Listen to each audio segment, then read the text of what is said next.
C'est vraiment le registre emblématique du service archives documentation de la ville de Blois Aglopolis.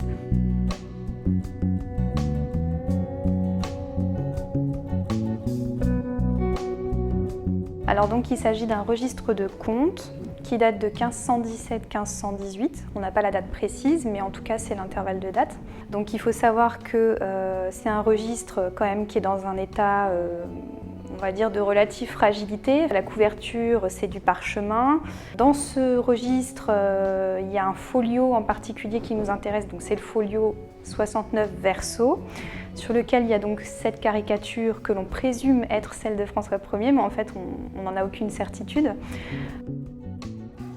Donc sur le dessin, on a la phrase « la force d'Hercule ». Alors Hercule fait référence au héros de la mythologie, auquel François Ier effectivement se réfère lui-même, va effectivement entraîner cette référence parce que Hercule c'est le héros qui lutte contre l'adversité et qui est toujours vainqueur. Donc c'est l'image du jeune roi en 1517-1518, il est roi depuis 1515 donc il est tout jeune, il a moins de 25 ans et il va effectivement montrer qu'il est fort, qu'il est puissant. Donc ça fait partie effectivement de l'imaginaire qu'il impose. Il pose son pied sur un orbe, c'est plutôt une notion du monde.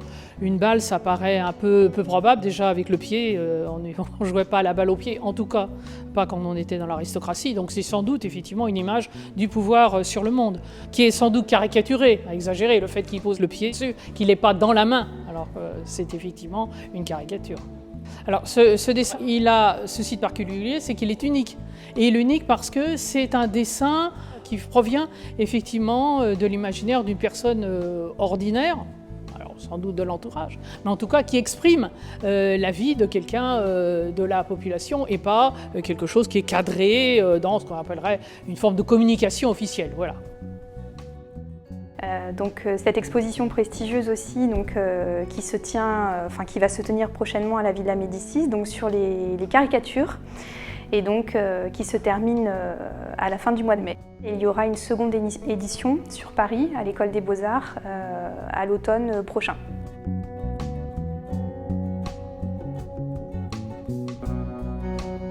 Donc le registre a été pris en charge, puisque là c'est déjà fait, par la société Bovis, qui est une société spécialisée dans le transport des documents patrimoniaux.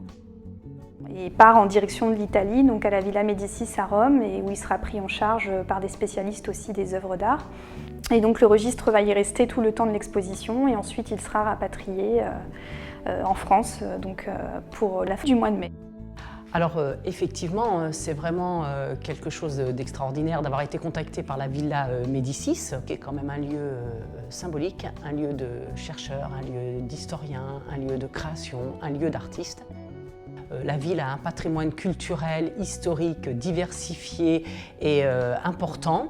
Donc on met en valeur, en lumière, tout le patrimoine de Blois. Blois a maintenant une image qui est représentée à la Villa Médicis. Et vraiment pour le rayonnement de la ville, c'est quelque chose de très important.